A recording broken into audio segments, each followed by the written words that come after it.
Hello, my name is Kevin Canty, and I am running to be your next selectman. But let me begin by telling you a little bit about myself.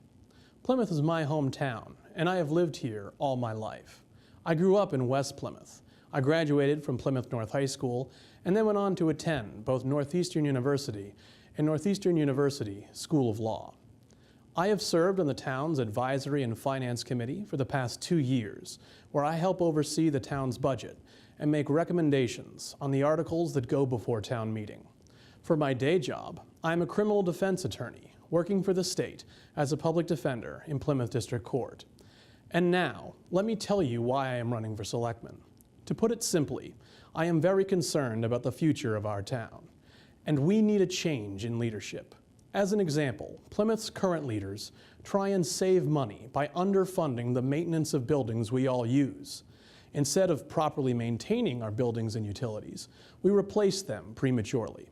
Plymouth South and our sewer system should have each lasted us at least another 20 to 40 years, and instead we're currently replacing them both. And those are just a couple examples. The taxpayers pay big bucks to build these things, and then town leadership skimps on funding maintenance in the name of short-term savings. But there are no real savings here. Instead, these poorly maintained properties need to be replaced prematurely, and the taxpayer has to fork out a tremendous amount of money to replace them, sometimes before the old one is even paid off. This needs to change. Additionally, we need to take control of these annual tax hikes. The income of most working residents does not increase at the pace of our tax bills, and many retirees and senior citizens are actually losing income and benefits as their taxes rise. Plymouth used to be a town you could afford to raise a family in, to retire in, and to grow old in. We need to make living in Plymouth affordable again by re-examining our priorities when it comes to spending. My experience reviewing the budget has given me insight into several areas where we can cut spending without impacting jobs or the services our residents want. We can afford to fully staff our police and fire departments that keep us safe and properly maintain the buildings we have without increasing our overall tax rate. There is plenty of room in our town's budget for this. Our money can serve us better, and if I am elected, it will. We can make these changes and make Plymouth a better town for all of us. I can get this done. That is why I'm asking for you to vote for me, Kevin Canty, on Saturday, May 14th. Thank you. When someone asks me where I am from, I am very proud to say that I live in Plymouth, Massachusetts. I have lived and worked here since 1978. My children graduated from Plymouth South High School. There is so much to love about Plymouth. Its thriving downtown, its beaches, parks, and cultural opportunities, its libraries, schools, senior center, and hospital. Our amazing residents contribute thousands of hours of volunteer work to Plymouth every year. Our dedicated public employees work hard to meet the needs of all the residents of our town. Yes, we have serious challenges in the future, as does every town or city. The concerns about Pilgrim Nuclear Power Station, the sewage treatment situation, rising taxes, all call for positive leadership. Our leaders need to communicate and cooperate with each other and with all other town boards and committees as we work together towards success. My campaign brochure says, "For positive leadership, Betsy Hall." What is positive leadership? It is having an optimistic vision of the future. It is doing thorough research on each issue that arises. It recognizes that reaching out to residents to listen to their ideas and concerns is necessary before moving forward. Positive leadership includes communicating with the public so that the public is informed with the facts as much as possible. It is considering the needs of all of our citizens without bias or prejudice. It is taking a stand on difficult issues. As selectman, I will provide the kind of leadership that Plymouth needs. I have been a town meeting member for over 15 years. As chairman of the Open Space Committee, I have spearheaded the acquisition of open space in 2 neighborhoods in West Plymouth. As chairman of Precinct 12, I have helped to make town meeting run more smoothly. As a teacher, guidance counselor, and grant writer for Plymouth Public Schools, I gained valuable skills in research, communication, and collaboration. The 2004 to 2024 Plymouth Master Plan, called Growing Smarter in Plymouth's Fifth Century, was developed based on guidance and direction from Plymouth residents, from the members of the Planning Board, and the Master Plan Committee. 6 core goals were established. These goals reflect the stated priorities of Plymouth residents who provided input to the master plan process through participation in meetings and community surveys. The 6 core goals are: control sprawl, protect the environment, preserve character, encourage economic development, balance costs and growth, and improve quality of life. As Selectman, I will work to implement these goals as we plan for our future. I am running for Selectman because I love my town. I have the experience, energy, and time to serve my fellow citizens as a leader who listens, shares, cooperates, and makes decisions. Thanks to PAC TV for allowing me the opportunity to share with its viewers why I'm running for Selectman. Please let me share with you my background and why I am taking on this challenge. My husband and I have lived in Plymouth for almost 14 years. I've been visiting Plymouth for over 50. It's a beautiful town. I feel blessed to be living here. I love it, and I want to help make it even better for everybody who lives here and works here. I grew up in Boston, graduating from a public high school.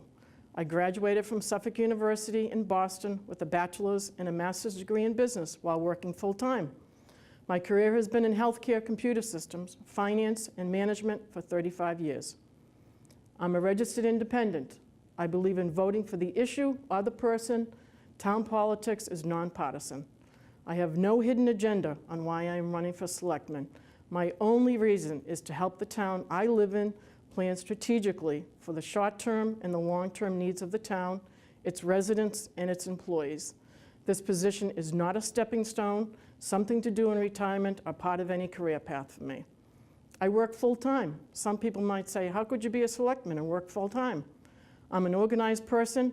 I found if you delegate something to a busy person, they get the job done very credibly. They know how to prioritize. They can work with other people and resources towards the goal at hand, weigh the pros and the cons, and then make sound and fair recommendations and decisions. In Plymouth, I've been elected multiple times as a town meeting member for different precincts in town. For the last couple of years, I've been on the town's Advisory and Finance Committee, and I'm now second vice chair. I have worked with many talented, responsive, and conscientious town employees. I think it's great that so many employees live in the town they work in. Over the years, I've learned a lot about the town's budget and financial health, much of it through those valuable town employees. The town's finances are healthy, but as we all know, we face some big challenges. The most serious being the wastewater treatment issue. Will the lawsuit be successful? Who should pay to repair it, short-term and long-term? Was there a lack of oversight by the company, the town, or both? To me, this is an expensive example that says we need new leadership and energy on the Board of Selectmen. Plymouth is not a small town anymore. In FY17, the town's total budget will be over $210 million. We have over 2,700 town and school employees. In 10 years, the tax rate has gone up by almost 70%. I doubt your income has gone up 70% in 10 years. I know mine hasn't. I'm pretty certain people's pension checks and Social Security income hasn't gone up 70% either. We have 2 multi-million-dollar building projects developing in town. I would hope the town has changed their oversight and management approach to large construction projects so we don't have a conversation in 5 years that the quality of the construction is suspect, like we did with Plymouth South High School 25 years ago. It's time for a change. We need new energy and new approaches, which will help the town prioritize and make healthy decisions. I believe I can help ask the questions and propose solutions that will bring everyone to the table respectfully, so we all commit to helping the town reach sound, reasonable, financially responsible, and practical solutions that will help lead us into the next century for Plymouth. So that is why I'm asking you to vote for me, Sheila Joyce, on May 14th, number 1 on the ballot. Hi, my name is Tony Provenzano, and I'm running for a second term on the Plymouth Board of Selectmen. During my first run for Selectman 3 years ago, I knew that Plymouth faced many challenges as the town sought to find a balance between responsible growth, stabilization of the tax rate, and preservation of our unique character as a largely rural community with a relatively urban downtown. In the past 3 years, these challenges have only become more pressing as we've learned of the imminent closure of the Pilgrim nuclear power plant and as we've experienced the catastrophic failure of a major piece of public infrastructure, the sewer force main. We all knew that the nuclear power plant would eventually close and have taken many steps to mitigate the effects the closure will have on our municipal operations, the loss not only of the plant's revenue to the town, but the personal dislocation of the plant's dedicated workforce. The catastrophic failure of the forced sewer main, on the other hand, was quite unexpected. The Selectmen acted quickly and decisively to address this problem on several fronts, authorizing emergency spending to stabilize the situation and to minimize the environmental impact to the town and to the harbor, proposing and receiving town meeting approval for permanent repairs, which are now underway. These repairs will leave our sewer system in a much better condition than it was originally. We also continue to aggressively pursue litigation to determine what parties may be responsible for this failure in an effort to recover damages for the town. These challenges of the plant closure and the town's response to the sewer main break both call for clear thinking and calm determination. I believe that I have exhibited both of these qualities as a member of the Board of Selectmen. Over the past 3 years, you've heard me speak my mind, calmly and yet sometimes forcefully. I've not won every battle, but my colleagues on the board, I believe, respect my opinion and are continually called upon to take that opinion and my perspective into account. That perspective is shaped by the fact that I'm a practicing attorney and a small business owner with an office located here in Plymouth, right in the geographic center of the town. I'm also a board member on the South Shore Community Action Council, which serves the needs of many underprivileged members of our community. And I serve with the Plymouth 400 Inc., the nonprofit organization which is preparing for the 2020 commemoration of the 400th anniversary of the landing of the Pilgrims and their interaction with the native Wampanoag people. My service on the Board of Selectmen, my professional life in this town, and my service on these other organizations provides me with the perspective that, despite today's challenges, Plymouth faces a bright future. We have amazing natural resources like the beachfront and the harbor, the state forest pine barrens, and our aquifer.